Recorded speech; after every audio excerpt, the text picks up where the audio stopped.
tonight, but there are some interesting overlaps. I think, Tammy, that these could actually be illustrations of the specious, what was it, the specious instant? Uh-huh. Because, so tonight I normally talk about several projects, but tonight I'm just going to keep it to 2 projects, one that leads into another. So the first project is something I worked on for about 6 years. I call them biotransformations. And I would take fragmented imagery from architecture and biology and engineering and create what I considered kind of a moment of transformation, or it could be a specious instant. And these are works on Mylar, which is a kind of a plastic material, and it's slightly translucent. And I would put 2 sheets together, creating 4 surfaces. So I'd work on the front and the back of both surfaces. So it's pencil, paint, and ink. So this is a detail of this piece.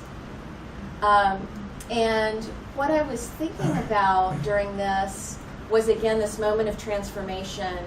And I came into this project from, these are just kind of some source material photos.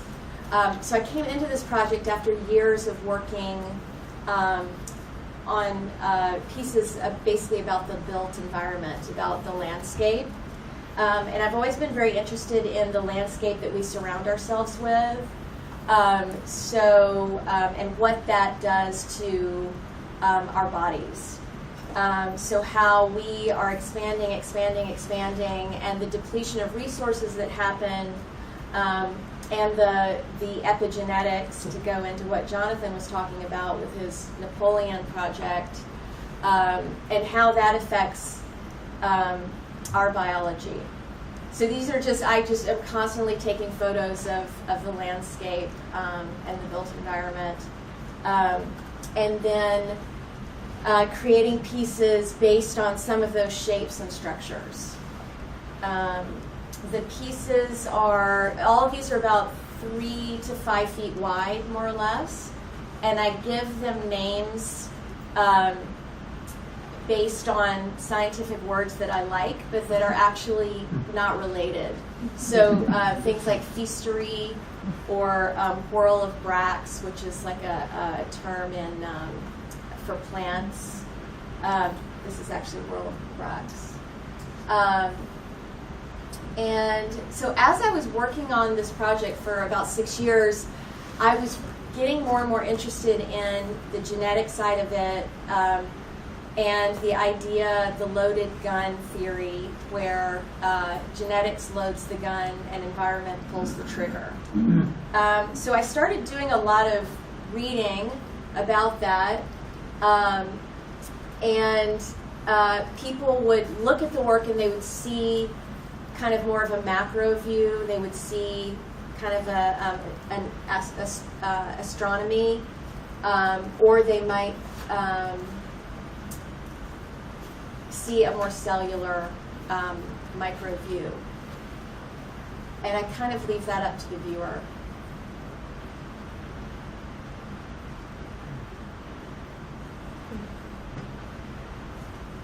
This one's called Consumptia.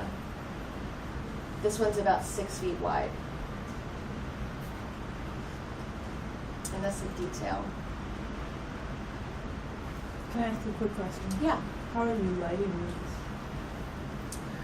They're just on the wall. Okay. Yeah. They're right up against the wall. Yes. Okay. Yeah, these are just very flat, so they look like they have depth, but they're actually very, very flat. Just 2 sheets of Mylar. Do you play with the relative position of the sheet? So that would be amazing effect, no? Well, so in my studio I do. And then, but that's it. Then Once you it's choose down, one, it's that's it. down. Yes, then it's done. Another question. Yeah. How was the color bit on the Mylar? What process do you use? So I use pencil, ink. Manually apply? Yep, and paint. I do some screen printing. So I take a geometric shape from some of the photos that I showed you, and I repeat them over and over again using screen printing. So the Mylar has a texture? I'm familiar with Yeah, only I really used to- slick Mylar. Well, so Pencil. this Mylar is actually, it's like a matte. There is a matte Mylar. So you can get a Mylar that's matte on the front and the back, and it actually takes material really beautifully. So you can do a very thin line. It takes paint really well, ink, yep, a lot of media. So what I was saying before, so as I was investigating this idea of the genetics and the environment, I was just inundated with data, and a lot of it was, and as a layperson, a non-scientist, I was very dependent on the media. So I would read one article about something and then read another article about the same topic with a completely different slant. And so this went on for a long time, and I started to feel very defeated about science ability to be certain. Again, as a layperson, you want science to always have certainty, and you want media to be unbiased. Of course, you want politicians to be good, and none of this is the case. So what I've done recently is turned my gaze to the media itself. So for the past 2 years, I actually decided to focus specifically on the New York Times, the newspaper of record, the Gray Lady, and it's specifically the print edition. So this kind of dying artifact that's loaded with a lot of innuendo and bias and information and elitism and all of that. And all of that has been written about and spoken about so many times, and it's all there. So what I'm doing is I'm only looking at the cover images, which are in color, which was a really big deal when that happened in 1997, a huge uproar, that the New York Times, the Gray Lady, would go to color. And A2 and A3 always have the luxury ads, right, on the edges there. So I'm taking those two simple things and using that information to create work. So for the work I'm about to show you, I took this, there was this photo on the cover of Biden and Clinton, and as you can see, the article was about how they're friends with an awkward twist, right? There's this friction going on, who's going to run. But what I was interested in was their photo. And these horrible skin tones, these orange and pink and this like navy blue. Right behind them on A2 was this Cartier ring. And so I took that ring, the shape of the ring, and using only, so now I was doing a lot of hand-drawn work with this previous body of work. Now I'm only using the tools of printing. So I'm only using screen printing and rollers. So I created this, it's kind of this flowering of something seemingly innocuous, but maybe not so much. And this piece is called Awkward Twist.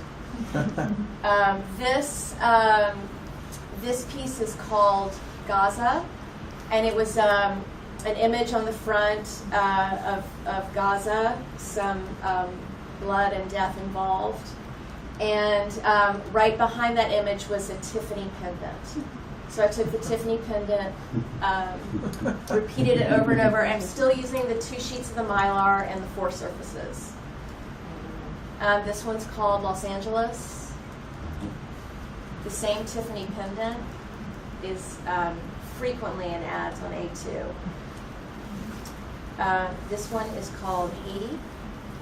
And the entire names are the month, the date, the year, A1, A2, and then the location of what the cover image is about. This one is 7.5 billion.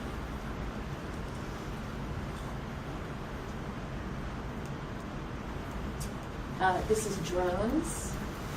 And this one is about 7 feet wide. It's a diptych. Are you using color palettes from the image? It's all the color palette from the cover image, yeah.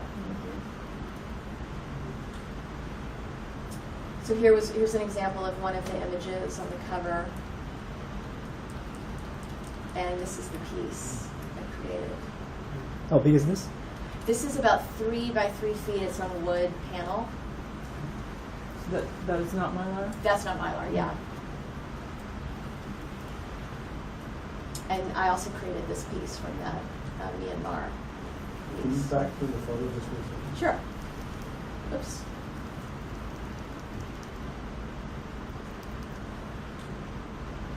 So that's the color palette. Do you So- extract all the colors in exactly disproportion and use it to? More or less. I wouldn't say exact. In this room, I would not say exact. But loosely. That's minus 10%? Or? Yeah. So you know, one of the things I'm interested in is the newspaper as this vehicle to bring these kind of daily atrocities, but it's also the vehicle that brings the distraction. And the distraction that I am always interested in is consumerism, that we consume, and in this case, this kind of elevated or extreme consumerism of these luxury goods. This piece is about 9 feet wide. It's a triptych, and it was based on the Kenyan mall shootings. There was one of the covers was a photo that had been taken by a digital camera in one of the stores, and it was just this very abstract, grainy, these strange blues and greens and shadowy, and then right behind it was this, I can't remember, I think it was a Chanel ring. I don't know if you can see that. That's a detail. And then most recently, this is from, so one thing that I'm always interested in too is when the jewelry ads come onto the cover, which happens a lot. It's becoming more and more frequent. About 2 years ago, that wasn't really happening. And now the jewelry ads are coming onto the cover, and especially this time of year, so Christmas, but then Valentine's Day is really, so almost every day now there's a jewelry ad. Usually it's a bank ad, but it's interesting to watch, like the ads, the bank banner at the bottom of the cover in color is usually there. So from this specific edition, so this year I've only worked from this newspaper, this specific edition, from January 6th. And there was a ring Vimpe on A2. So I used the color palettes from the cover to create, this is about probably 4 feet wide. It's 2 sheets of paper. This is a wood panel piece. It's about probably 2 by 2 feet. And then I think this is the last slide. This is a wood diptych. It's about 18 inches wide. And is the surface of the wood pronounced in this? Is that what we're seeing on No, the it's left-hand actually side? just black ink rolled onto the surface. Yeah, the wood's pretty smooth.